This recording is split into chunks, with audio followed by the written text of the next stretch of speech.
Hey guys, Kenny B here from Cities and Suburbs. It is Sunday, the 15th of December, and I gotta tell you, it is going quick, but that's okay too. Um, that's the way it is when you get over 50. Hey, just a shout out tonight to Worcester, the St. John's Food for the Poor on Temple Street. Um, St. John's Church, one of the oldest Catholic churches in the area outside of Boston. Does a lot of good. And the problem with that, though, is, that's great. We need to feed people. We need to keep people off the streets. There's about 600,000 people right now that are homeless, roughly about 0.17% for the crunchers out there that are homeless. I think it's much more than that. I've said that before. Um, and there's a lot of food banks out there, and there's a lot of great companies that partner with St. John's Food for the Poor. Again, crazy about the name. Maybe we could think about something, food for the poor. Let's empower people. Let's not keep them poor by feeding them. Let's feed them. Let's get them on their way. Let's get them jobs, integrated. And I don't care. You hear that a lot. I'm not a politician. Any kind of job when you don't have one is a good job. Anybody I know will tell you that. But yeah, the homelessness is ridiculous in America. Should not be.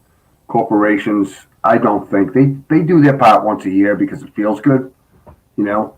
And then there's steady companies that work with, say, St. John's to help them provide them with, not brand new food. I get it; it's going to go out of date and things like that. But that's just a sell by date. You guys all have things in your cabinet that was a sell by date, but it's still very good. Okay. Not the consumption date, it's the sell-by date. But there are also companies like McDonald's. I was reading about McDonald's, and I don't care, call me out, throw my page off the planet, whatever. But when they throw old food away, which they keep it in a heater, and by the way, they keep supposed to stay in there for a certain amount of time, the time it kicks down, man, the employees just, put it back on. You guys have had the burgers from McDonald's. They're not great. Um, but the things that are old, they don't throw them in the garbage. They do not let the employees eat them. They go into a special collection area where, the number crunchers see as far as shrinkage goes. And I'm not talking George Costanza thinking shrinkage. You guys know what I mean. But loss. Okay. So when I trim a pork chop, and I'm going to put it on a scale. If I'm a butcher, well, the more fat on that, the better. The more I trim off, that's the shrinkage. That's where I have to charge you a dime more for that, by the way, per pound. But yeah, so it's great, but I think companies could be a little bit more responsible, and I think people could be a little bit more responsible too. So let's remember where we live, there's a lot of opportunity out there, and but there's irresponsibility on both sides. So Topeka, Kansas wants to pay you to move to Topeka, Kansas. Okay? It is the capital of Kansas, the state of Kansas. I get them mixed up with Kansas City, like the Chiefs. It's right across the border in Kansas. Topeka, Kansas in Shawnee County. 127,000 plus people. 1 out of 5 people work for the government because it's the capital. Social services, retail. But they want to incentivize people to move there. Now, given the job, the industrial codes, if you will, the job types that are located there, I was looking at it and said, well, I work in social services, human services, business. I work with employees. I'm like, they want to pay me $10,000 to go there and rent. And this is all part of an economic development incentive to move to Topeka.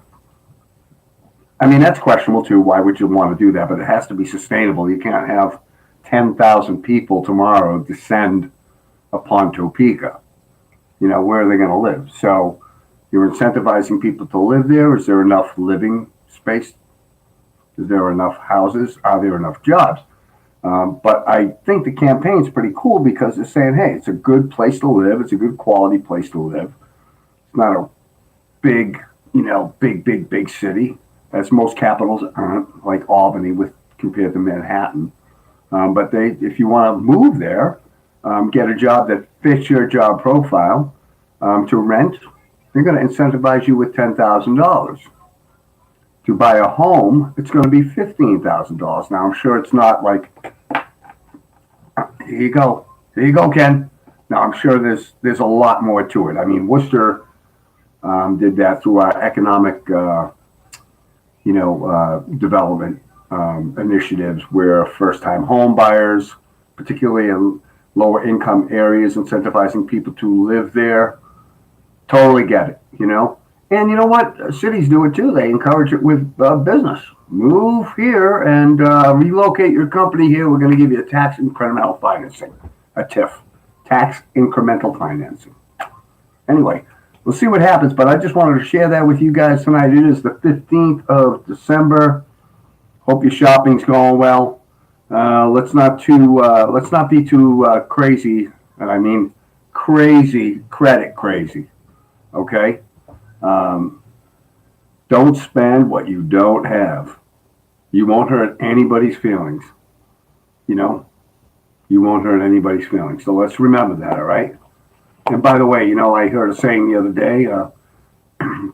I'm kind of paraphrasing here, but the older I get, money really can't buy me what I need.